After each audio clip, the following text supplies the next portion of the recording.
जे प्रमद बर'नि सारनिसिम आं मोनसे सोंथि सोंनो लुबैदों दि सारा बुंदोंमोन जे बिटिआरखौ सुइजारलेण्ड बानायनो नाथाय गामि दरसेनि जि दालांखौनो बानायनो हायाबा माब्रै सुइजारलेण्ड जागोन जोंनो प्रतिश्रुति होलांदोंमोन समायखिरा लालांदोंमोन जों सरकाराव फैयोबानो नोंथांमोननि दालांखौ जों बानायनानै होगोन 3 मासनि गेजेरावनो जों बानायना होगोन होनलांदोंमोन बेखौ लानानै जोंनि गामिनि सुबुंफ्रा भटखौ होदोंमोन नाथाय दिनै 3 बोसोर जाबाय मानो जायाखै बेखौ जों रायजोआ एसे सिन्था खालामदों।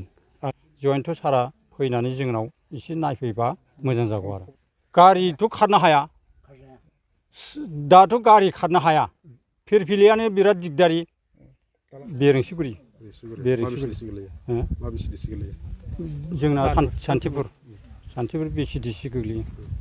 नोंथांमोननि गामियावहाय माने समस्याफोर जादों? समस्याया जोंहा माने नैबे बेरेंसि दालां बे माने बायलांबाय जिलांबाय सिगाङाव माने दंफां दालांमोन दा बे सेवलांजोब्बाय गासिबो ओमफ्राय दा जोंनाव माने ओरै जोंनाव सा खोला बेरेंसिगुरि दङ बे साहानिफ्राय ओरै नांदरबारि दङ बे नांदरबारिनिफ्राय गासिबो फैजोबो गथ'फोर नैबे 2 नं सालबारियाव एम इ स्कुलाव आरो बेनिफ्राय ओरै जोंनाबो जोंनि गामिनाबो हरै बारै जोंना बे ब्रिजखौनो बारनानै जोंहा माने LP स्कुल दङ बे गथ' गथाय जोंहा बेखौ बारनानै थांनांगौ दा बे माने बायजोबलांबाय गासिबो जों औवा हेबना होदोंमोन बे औवा बायजोबलांबाय दा समस्यायानो बिराद दिगदारि दा दै बानाबाबो जोंहा माने गाहायजों बारलांनो बिराद दिगदारि बेखायनो जोङो बेखौ जों लुबैदों जोंहा माने जयन्त सारा बेखौ जोंनिसिम फैनानै बे मा जादों बेखौ सारा नायफैनानै जोंनाव एसे बेखौ माबा मोनसे जोंनो रायजो राजाफोरनो एसे गोजोननाय होलाङोबा मोजां जागोन आरो दा जयन्त सारा जोंनाव फैयाखै दा जोंहा माने बे फेरेंगा सारा बुंदों बुंनाया खिन्थु माने बियो माला बानायफैगोन खिन्थु माने जोंहा बे जयन्त सारा फैनानै जोंनाव एसे नायफैबा मोजां जागौ आरो खबर लाफैजानो लुबैदों। औ खबर लाफैजानो लुबैदों जोंनि रायजो राजाफ्रा। बे दालांजों गारि मथरफोर खारनो हायो ना हाया? गारिथ' खारनो हाया दाथ' गारि खारनो हाया फिरफिलियानो बिराद दिगदारि दालाङा मावजोब्बाय नामा? दालाया गासै खुन्थिया बायस'जोब्बाय दा खुनुमथे जोङो नैबेखौ दा माने रायजो राजाफ्रा खस्थ' खालामनानै जोङो बेखौ माने एसे थाबायनो आन्था ओरैहाय माइ माइरं जोंहा मिल दङ बे मिलाव दा आजिखालि मिल नङाबानो जाला निजि निजिबो सौला दा बेखायनो पाब्लिकफ्राबो दा खस्थ' दा फरायनायावनो बिराद खस्थ' जोंहा।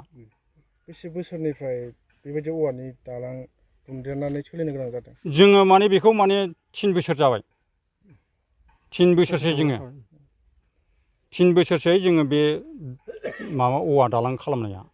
सरकारनि मानसिफोरजों रायज्लायदोंना रायज्लायाखैमोन दालां बानायनायनि सायाव?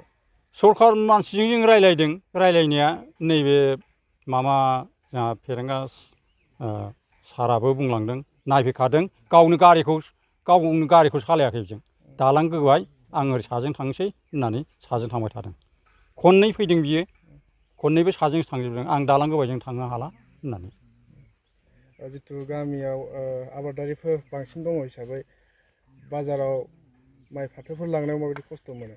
माइ फाथोआथ' साइथिं नङाबा जाया साइथिं नङाबा जाया हरै अट'खौ दोनबाय सोरबा फिरफिलि लाबाय हरै साइथिं खालामनानैसो जों बाजाराव लाङो बिराद खस्थ'। बेखायनो माने दालाङा जायोब्ला मोजां। दालाङा जायोबाथ' मोजां दालाङा जायोबा मोजां सारमोनहा अननानै बेखौ इमारजेन्सि जोंनो एसे नायना हरोबा गोजोनथाव जागौ आरो।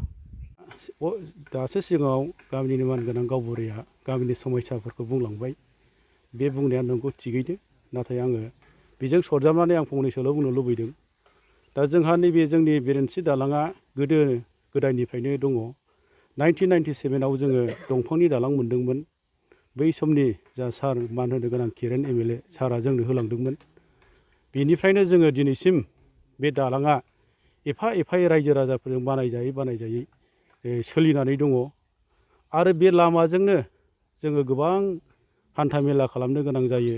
बे लामाया जाहैबाय जोंनि निज्लागुरि टु सालबारि ME स्कुल दनथक रडसिम बेयो दङ आरो बे लामाया जोंनि थाखाय जोबोद गोनांथार। दा बेबायदिनो जोंनि गथ' गथायफ्रा जे फरायसालियाव फैनाय, जे देहा फाहामसालियाव थांनाय गोबांथार खस्थ' मोनबाय।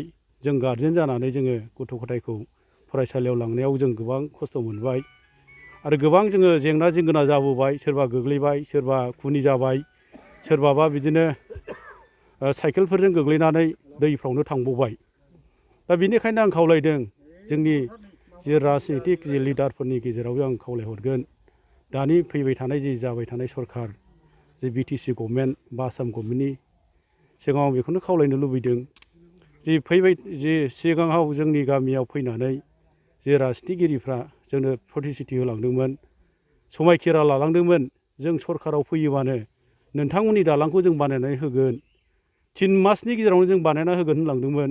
बेखौ लानानै जोंनि गामिनि सुबुंफ्रा भटखौ होदोंमोन।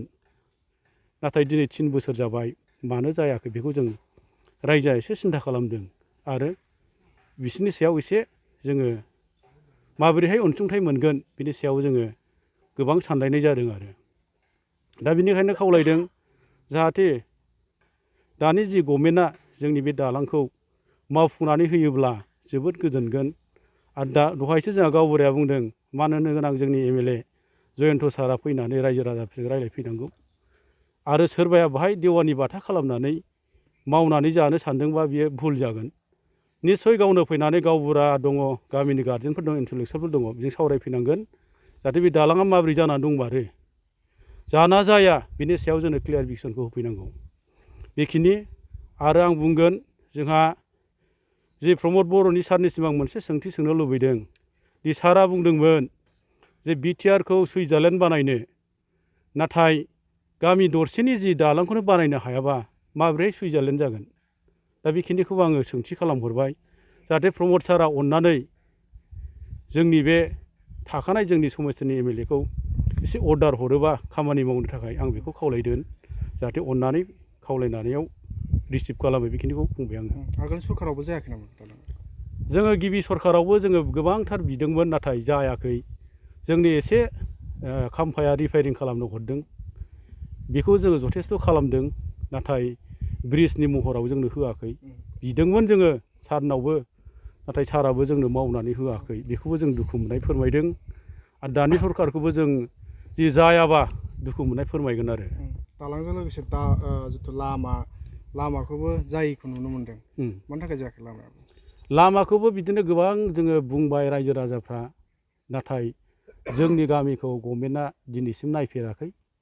नायनोनो जों बायो नामा जों बेखौसो जों एसे डाउट जाबाय आरो। दा नोंथांमोना हास्थायदों माने सरकारा नोंथांनि बे जेंनाखौ सुस्रांना होयोब्ला मोजां। जोङो बिराद वेलकाम, सुस्रांना होयोबा जों रायजो राजाया गोजोनगोन, फोथायनाय थागोन आरो बिथांमोना मावनानै होथारोबा नुथारोबा जि फैबाय थानाय समफ्रावबो बिथांमोनाबो खामानिखौ मावलांनो हागोन, बेखिनिखौ आं आसा खालामो आरो। गारि मटर सोजायोना सोजाया दालां? बेजोंथ' गारि मटरबो खारला, मानो होनोबा जों थाबायनो आन्था दा नोंथांमोनानो नुफैबाय माबायदि मावदों, औवानि जेंलाब मावदों जोङो। दा ओरैनो जास्ट फिरफिलि सालायनो गथ'फोरखौ लांनो थाखाय जों बानायदों आरो। लोमजानाय साजानाय लांनो, दखान बाजाराव थांनो, बायदिसिना आजि बाजि खामानि मावलायनो थाखाय आरो।